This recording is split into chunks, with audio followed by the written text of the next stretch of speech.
visite de terrain du ministre de l'Eau et de l'Assainissement à Konki-Ipala et à Pabré. Objectif de cette tournée, constater l'effectivité des projets destinés à ces communes 3 mois après le lancement de la composante eau et assainissement du programme présidentiel. Bonjour à tous et bienvenue au 13h15 de la télévision du Burkina. Un excellent appétit à vous qui êtes à table. Pour ouvrir ce journal, direction le palais présidentiel de Kosiam, où le président de Faso a reçu ce matin en audience la directrice générale du département de la coopération de la principauté de Monaco. Les échanges ont porté sur les relations d'amitié et de partenariat entre le Burkina Faso et la principauté de Monaco, la synthèse des échanges avec Mokta Ouedraogo et Kadi Sanogo. La directrice générale du département des relations extérieures et de la coopération de la principauté de Monaco chez le président du Faso. Avec Roch-Marc Christian Kaboré, les échanges ont porté sur les relations d'amitié et de partenariat entre Monaco et le Burkina Faso. Notre visite porte d'abord sur l'entretien de nos relations d'amitié avec le Burkina Faso, puisque vous savez peut-être que notre souverain, le prince Albert II, est venu en visite officielle il y a quelques années, et donc il en a gardé un très bon souvenir, et nous souhaitons entretenir ces relations d'amitié avec le Burkina Faso.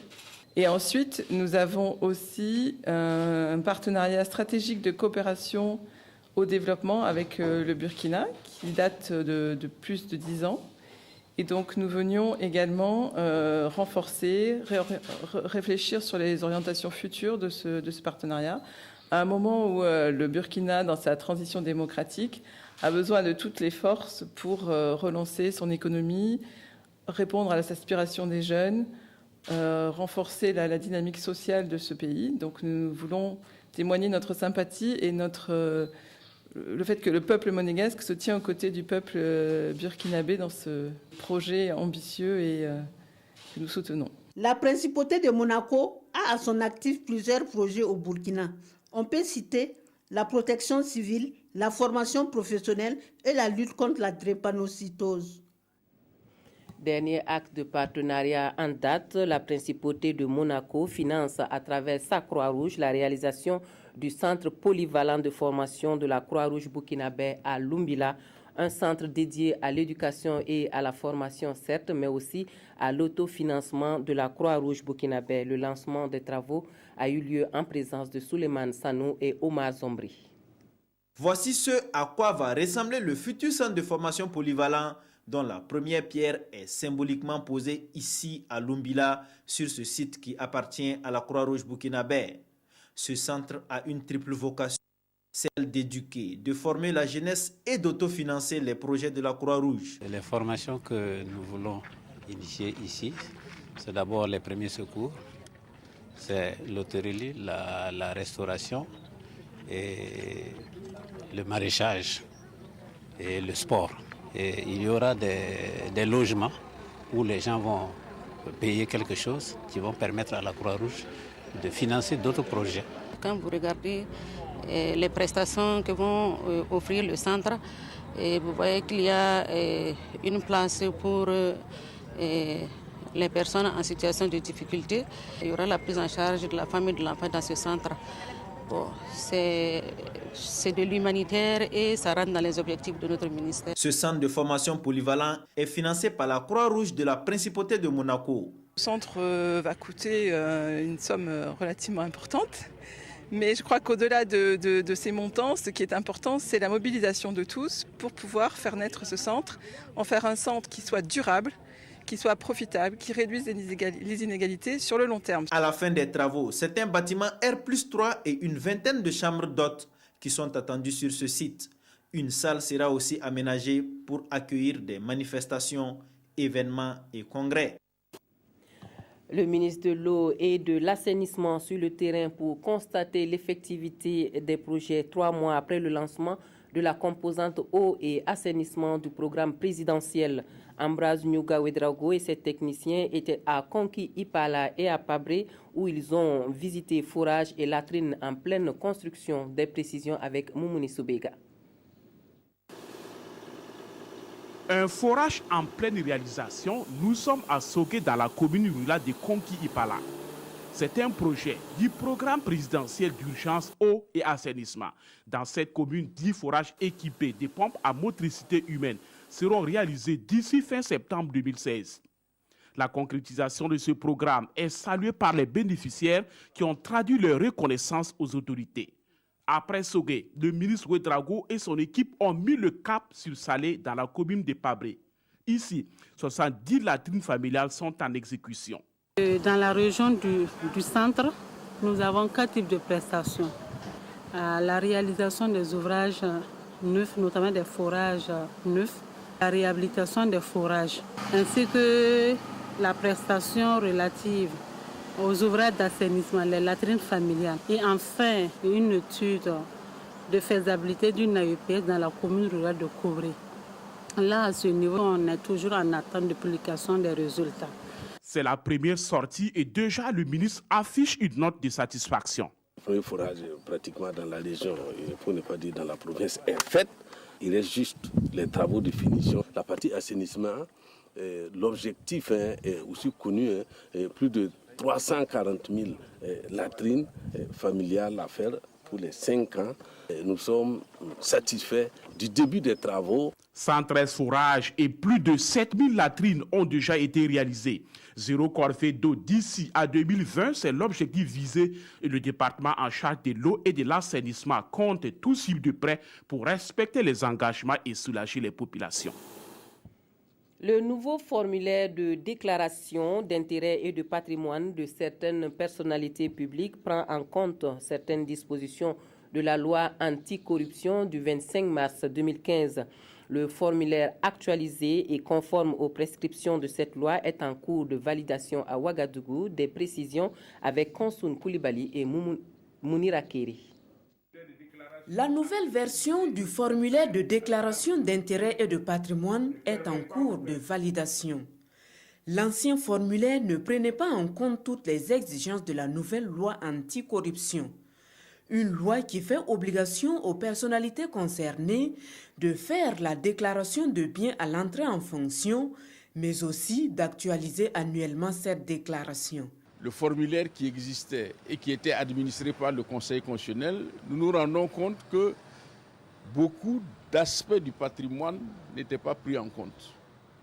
D'où la nécessité d'actualiser le formulaire pour permettre de saisir tous les aspects du patrimoine de l'intéressé afin de mieux apprécier l'enrichissement de la personne d'une année sur l'autre. Le nouveau formulaire de déclaration des biens prend également en compte les patrimoines des conjoints et des enfants mineurs. Tous les enfants mineurs seront déclarés également avec ce qu'ils ont en termes de compte, en termes de biens que vous leur avez donnés. Et les biens de votre épouse aussi devront être déclarés. 8 catégories de personnalités sont concernées par la déclaration des biens. Il s'agit entre autres des membres de l'exécutif et du Parlement, des magistrats, des responsables d'institutions, des maires et des membres des commissions de lotissement. La stratégie nationale et le plan d'action de la politique nationale de développement durable également en cours de validation à Ouagadougou. 2 documents qui sont les résultats d'un travail de recherche piloté par le département en charge de l'environnement avec son partenaire, la FAO, Jean Zongo et Draman Dadian. Quelle stratégie pour une meilleure mise en œuvre de la politique nationale du développement durable PNDD? Ce document cadre a été adopté en 2013, ces lois d'orientation en 2014. Reste à présent la stratégie et le plan d'action. 2 référentiels déjà élaborés par le ministère en charge de l'environnement, avec l'appui technique et financier de la FAO. Ce que nous avons essayé de faire, c'est de tenir en compte, si vous voulez, l'environnement national et international, mais également la mise en œuvre de l'ensemble des objectifs du développement durable, des fameux 17 objectifs du développement durable qu'il s'agit de mettre en œuvre. Et cet effort aujourd'hui, dans cet atelier, est la concrétisation d'un travail qui a été fait et qui devra être suivi et consolidé par la mise en œuvre effective de cette stratégie et de ce plan d'action national. L'ensemble des acteurs du développement du Burkina sont ici pour parfaire ces documents soumis à leur appréciation. Vous savez, documents une fois validés, nous sommes dans un contexte mondial marqué par la signature des accords. Le Premier ministre l'a signé à New York. Nous allons à la COP22, qui sera la COP de la mise en œuvre de l'accord de Paris. Nous pensons détenir un outil, un plan d'action pour aller vers la mise en œuvre de la contribution déterminée du Burkina Faso en matière de changement climatique. Sur le chemin du développement durable, le Burkina est donc sur le point de franchir une étape décisive. À Bobo-Dioulasso, les travaux de construction du village artisanal avancent à la satisfaction du ministre en charge de l'artisanat et de l'ambassadeur de la République de Chine, Taïwan au Burkina Faso. Le responsable du département en charge du commerce rassure que tout est mis en œuvre pour que l'infrastructure soit disponible pour 2017. On suit la visite de terrain avec Karim Ilboudo et Amadou Lougué. La pose de la première pierre est intervenue en février 2015. 16 mois après, les premiers bâtiments du village artisanal de Bobo-Dioulasso sont sortis de terre et cette réalisation représente la première phase du projet. Aujourd'hui, nous sommes satisfaits de cette visite-là parce que les réalisations, en réalité, ont été très bien menées d'abord. Les devis estimatifs, descriptifs, ça a été très bien mené et puis donc nous voyons la première œuvre déjà. Sur financement du budget de l'État et de la Chine-Taïwan, le projet de construction du village artisanal de Bobo-Dioulasso est estimé à plus de 7,5 milliards de francs CFA.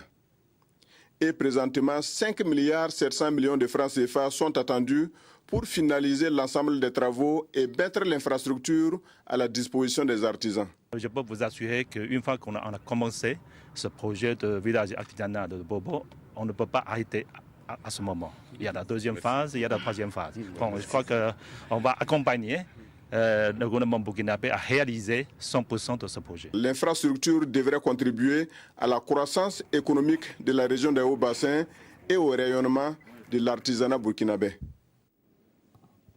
Et puis, on nous signale des manifestations ce matin à la sortie ouest de Ouagadougou, un mouvement d'humeur de sympathisants de Kolgowego qui réclame la libération des membres de ces groupes d'autodéfense. La route a été barrée par les manifestants. À cet effet, il a fallu l'intervention de la CRS pour mettre de l'ordre dans tout cela. Konsoun Koulibaly et Frédéric Etienne Bassenga nous relatent les faits. Course-poursuite sur la nationale numéro 1. Nous sommes à la sortie ouest de Ouagadougou, précisément dans le quartier de fortune appelé Zongo. Il est 11h. Selon les riverains, des manifestants ont bloqué cette voie depuis 8 heures, réclamant la libération des Kolgowego interpellés lors des récents affrontements entre jeunes de Rimkita et Kolgowego du quartier. C'est qu'il y a, on veut qu'on n'a qu'à nous laisser dans la paix seulement. Sinon, c'est pas facile. Depuis ce matin, il n'y a pas travaillé. Or qu'à Ouara ici, il faut travailler avant de manger. Mais si tu n'as pas utilisé pour travailler, comment tu vas faire? C'est un peu compliqué. Donc on veut qu'on n'a qu'à libérer la route là seulement. Tout ça va se passer bien. Moins d'une heure a suffi à la CRS pour rétablir l'ordre sur cette portion de la nationale numéro 1. On revient chez nous pour la revue de presse des quotidiens avant de refermer ce journal. Les déboires judiciaires de la famille Sassou Nguesso, la rencontre des soldats radiés avec le président du Faso sont des sujets abordés par les journaux et c'est Aimé Solan Digma qui a feuilleté les quotidiens. Les journaux du jour nous annoncent que la marche silencieuse des militaires radiés a porté fruit. Une rencontre avec le président du Faso est prévue pour le 1er juillet, indique Notre Temps. Il s'agira pour les soldats radiés de se faire représenter par une délégation de 8 personnes, précise aujourd'hui au Faso. Lors de leurs multiples sorties, nous rappelle le quotidien, ils ont demandé pardon à toute la population, à toutes les couches socio-professionnelles, aux autorités coutumières et religieuses. Leur seul espoir, rejoindre les rangs de l'armée ou être intégrés dans l'administration publique, même si ce n'est pas dans l'armée. L'essentiel qu'ils soient sous tutelle du ministère de la Défense renchérit Notre Temps. À l'international, les quotidiens se sont intéressés aux déboires judiciaires de la famille Sassou aux États-Unis. Le quotidien nous apprend que la femme du chef de l'État Antoine Sassou Nguesso est convoquée par des avocats aux États-Unis. Cette action explique que le pays intervient suite à la plainte d'un homme d'affaires anglo-libanais qui entend recouvrer une vieille créance qui date du début des années 90. Ce sont de beaux ennuis en perspective pour le clan Sassou Nguesso, déjà en proie avec l'affaire des biens mal acquis, dira le journal. Aux Congolais de leur côté de se réveiller et de jouer à fond leur partition, suggère le pays. On s'arrête ici pour l'actualité de la mi-journée sur la télévision du Burkina. Merci à vous de nous avoir suivis. Un excellent après-midi à tous et à toutes.